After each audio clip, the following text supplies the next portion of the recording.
Hello everyone. The topic that we choose to discuss is about the Treaty of Amity and Cooperation in Southeast Asia, or TAC. The TAC was established in 1976 and embodies a universal principles of peaceful coexistence and friendly cooperation among states in Southeast Asia. It is a legally binding code for interstate relations in the region and beyond. The treaty has been amended three times, in 1987, 1998, and 2010 respectively, to allow for accession by states outside Southeast Asia, as well as for regional organizations whose members are sovereign states, among others. As of August 2022, there are 49 contracting parties to the TAC.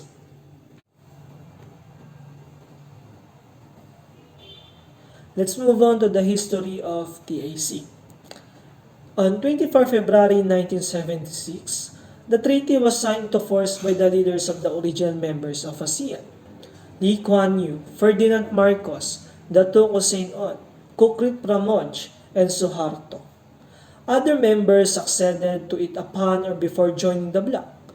It was amended on 15 December 1987 by a protocol to open the document for accession by states outside Southeast Asia, and again on 25 July 1998 to condition such accession on the consent of all member states.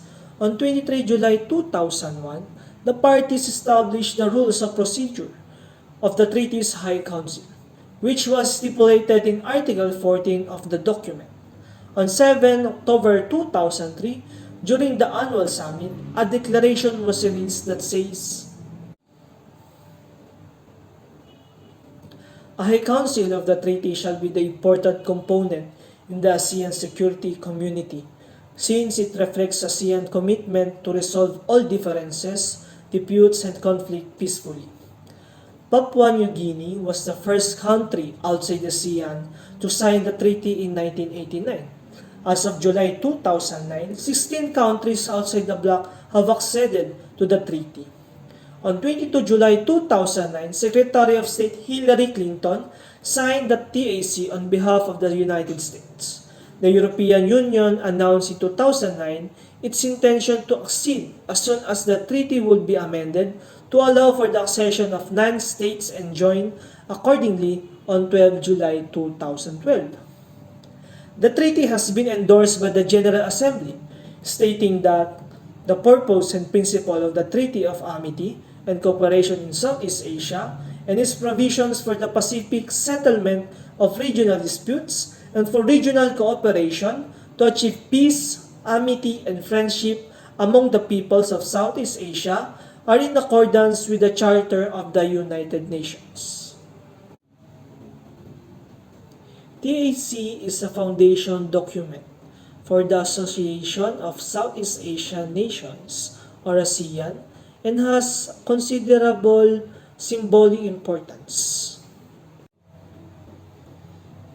The purpose and principles of TAC. In the Article 1, the purpose of this treaty is to promote perpetual peace, everlasting amity, and cooperation among their peoples, which would contribute to their strengths, solidarity, and close relationship.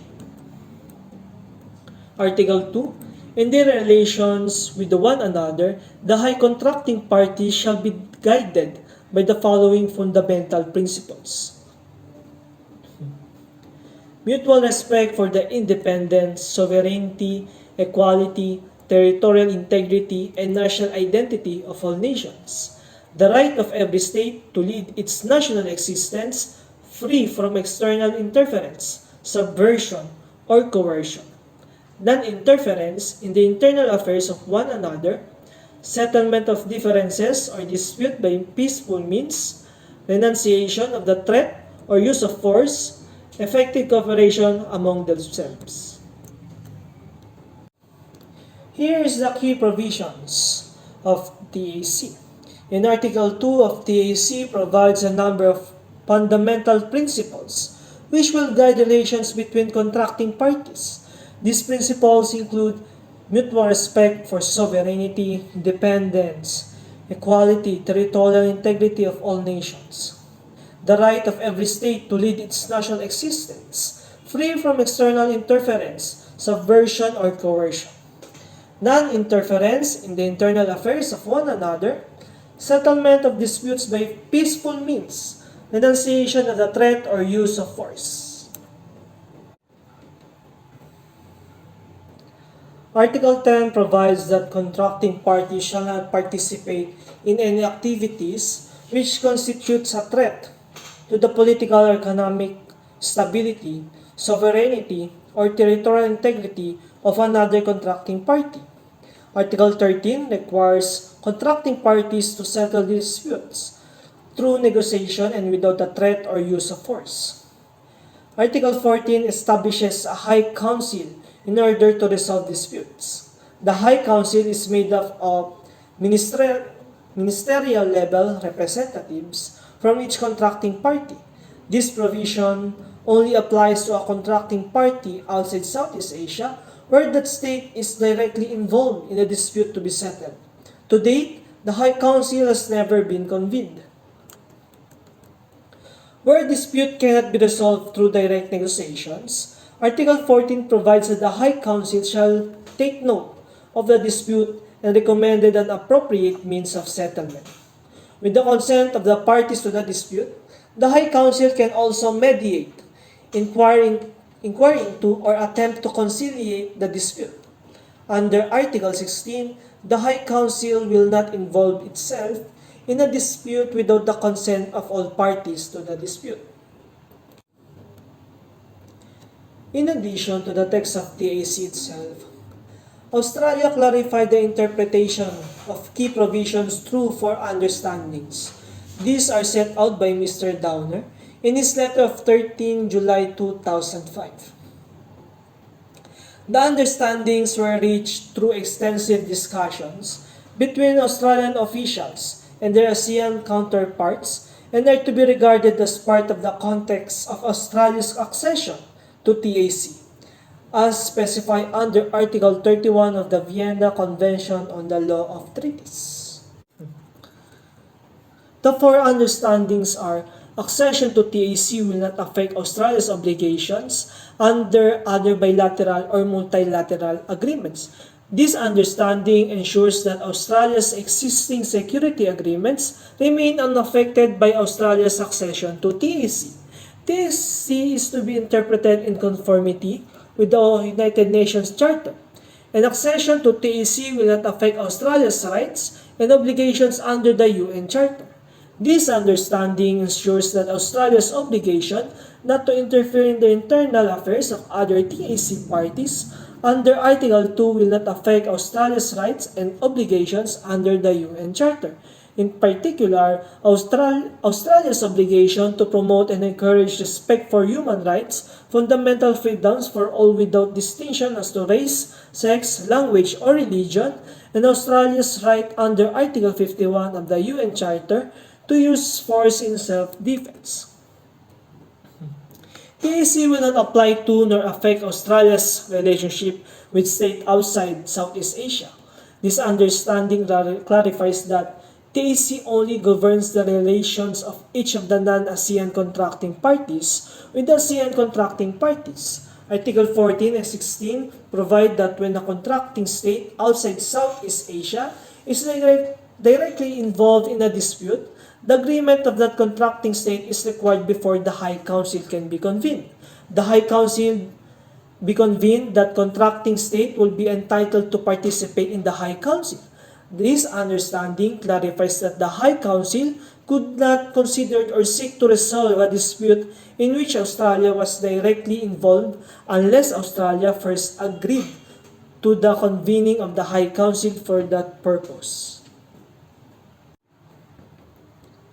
The signatories of this treaty are the Republic of Indonesia, Malaysia, the Republic of the Philippines, the Republic of Singapore, and the Kingdom of Thailand. Concluded at Denpasar, Bali on 24 February 1976. It is multilateral and its registration number 15063.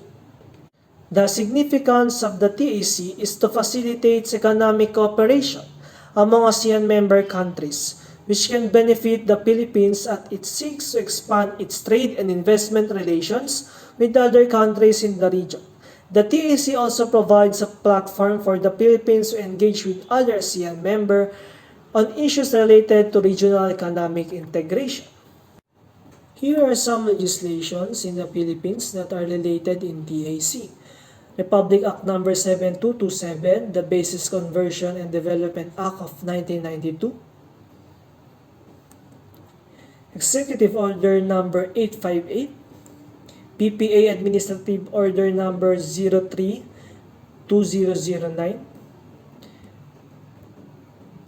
Presidential Decree No. 760-866-1711 and its implementing rules and regulations, Executive Order No. 438 and 667, Memorandum Circular No. 182, Republic Act No. 7471, as amended by RA No. 9301, Republic Act No. 9295 and its implementing rules and regulations. Republic Act No. 4156, an act creating the Philippine National Railways, prescribing its powers, functions, and duties, and providing for the necessary funds for its operation. Republic Act No. 6366, an act to provide in rehabilitation and modernization of the Philippines National Railway by amending Section 135, 911, 12, 14, and 17 of Republic Act No. 4156. A Presidential Decree No. 741, amending certain provisions of Republic Act No. 4156 as amended by Republic Act No. 6366. Republic Act No. 10638, an act extending the corporate life of the Philippine National Railways for another 55 years, further amending for the purpose of Republic Act No. 4136 as amended. The impact to the international community is that the group has played a central role in Asian economic integration, joining negotiations to form the world's largest free trade agreement and signing 6 free trade deals with other regional economies. Here are the criticisms about the TAC. The shifting balance of power in the Asia Pacific, the programs of military modernizations undertaken by ASEAN states, and the resulting prospects for an intra-ASEAN arms race. The persistence of intra-ASEAN territorial conflicts, uncertainty and strife caused by demands for domestic political change, the territorial dispute in the South China Sea, and the dangers posed by the transnational non-traditional security threats. And lastly, here are the current news articles about TAC. And thank you for listening.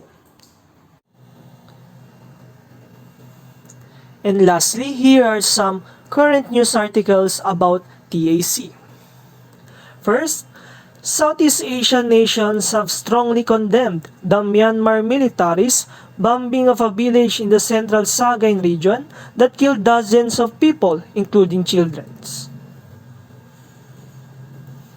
The statement from the Association of Southeast Asian Nations, or ASEAN, on Thursday came a day after the Myanmar military confirmed the air attack on a ceremony held by the National Unity Government, or NUG, for a unit of its People Defense Force (PDF) militia. Second, Philippine President Ferdinand Marcos Jr. has summoned China's ambassador to convey his serious concern following reports that a Chinese Coast Guard vessel had engaged in dangerous maneuvers and used a military-grade laser to impede the Philippine ship in the South China Sea. The President's office said that China's ambassador to the Philippines, Wang Xilian, was called to a meeting on Tuesday afternoon during which Marcos Jr. criticized the behavior of China's Coast Guards on February 6 near 2nd Thomas Shoal, which is known as Ayungin Shoal in the Philippines.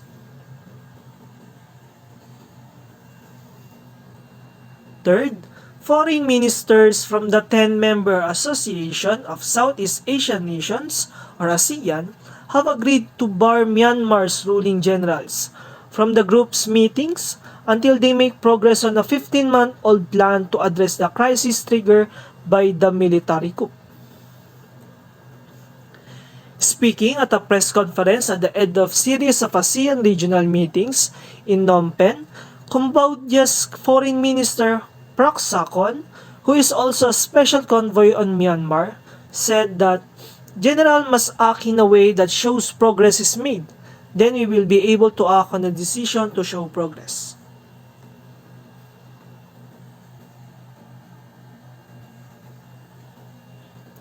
That's all for this discussion.